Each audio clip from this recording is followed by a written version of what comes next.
I think especially lately with so much stuff online, I think a lot of creative types kind of struggle to figure out what kind of videos do I make, you know, what kind of content should I make. And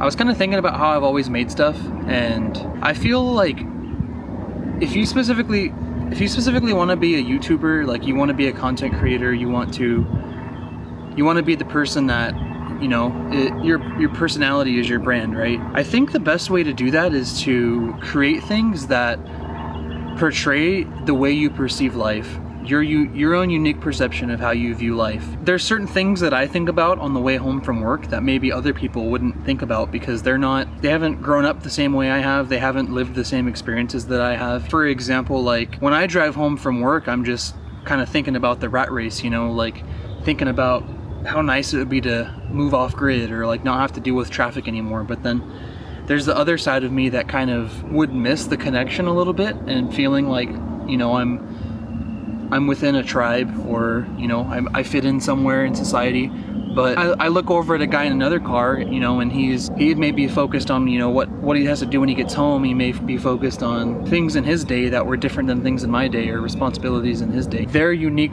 perception of life and how they view the world around them, and their specific brand of humor or personality as being something that's strong enough to propel them to another level with being a creator. Or, you know, it's something that I've struggled with for a long time too. I feel like there was a good chunk of my life where I was creating things, but when I was creating them, it was like feeling like I needed that inspiration to be able to open up and actually let the real, you know, kind of personality flow out a little bit. But I think that people rely too much on doing what's cool right now.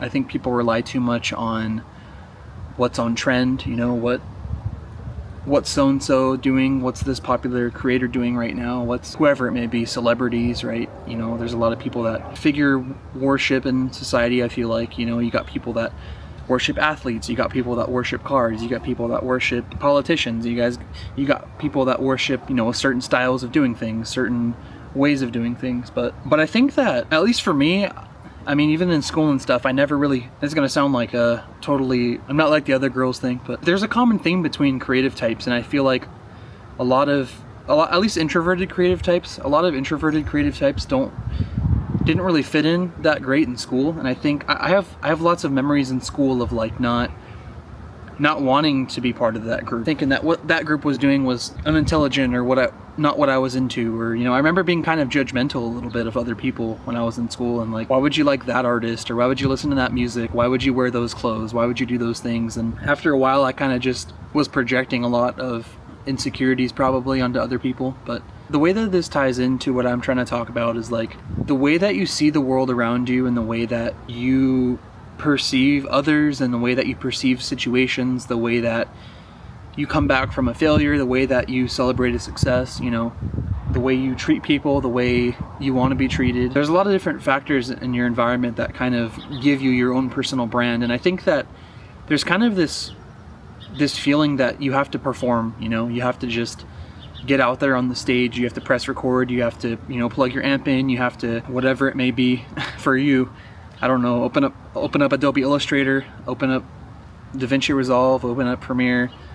You know, musicians, maybe it's getting all the mics and amps plugged in or whatever. I think that a lot of people kind of forget that it's supposed to be fun, and they forget that it's not really supposed to be something that you think about too much, you know? There's a lot of maximizers in the world now. People trying to maximize success and maximize views and maximize likes, maximize subs. There's people that'll maximize algorithms and throw 20 things at the wall and see what sticks. And I think that a lot of people are under the impression that they have to do a performative thing, you know? It doesn't really have to be performative, it just has to be you kind of existing, you know? These creators that make content that is a direct representation of how they see the world, right?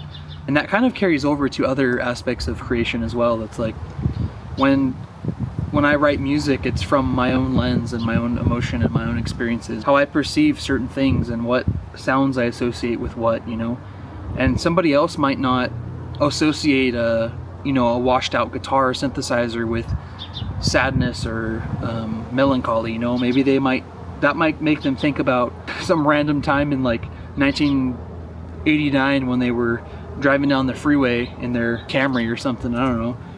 But it's like, for me, when I hear synthesizers and, you know, washed out electric guitars and stuff, I think about lush soundscapes and nostalgia and kind of introspection, things like that. But that's kind of my point, you know, like, you don't really have to play it up as much as you think you do. You kind of just have to show up and make stuff. As you go, you kind of figure it out along the way, right? There's a saying about those kinds of people who, somebody who's hardworking and moderately experienced will always beat out somebody who is extremely talented and lazy, right? The person who's extremely talented and lazy is very, very skilled, very gifted, whatever you want to call it. They don't show up, right? They kind of get analysis paralysis. They just sit there and kind of think about what's the next best thing, right? They have like this sort of ego-centric mindset where it's like, I've already made all these great things. I can't make another one unless it's as good as these other things, right? I kind of have fallen in this trap a lot of the times too.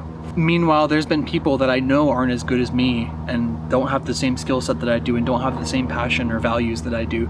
And they've gone right past me, you know? It's because I sat there and thought about it too much, right? I came up with this good analogy the other day, right? It's a pizza shop analogy. So essentially, you have this guy who goes to Italy, right? He studies under artisan pizza makers. He lives there for 10 years. He basically becomes part of the culture. He becomes Italian for 10 years, right?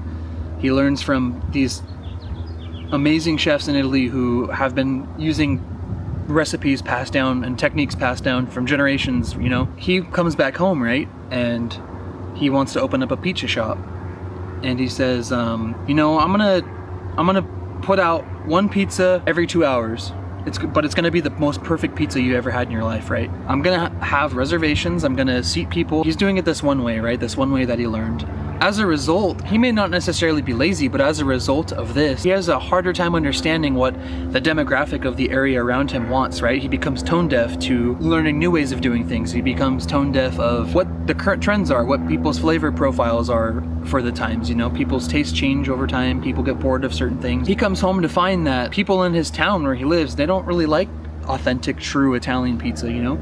There's a few people, maybe, people who are Italian, who grew up in Italy, or you know, maybe some people who immigrated here who are like, man, this tastes just like home, right? But that's a very small niche of customers, right?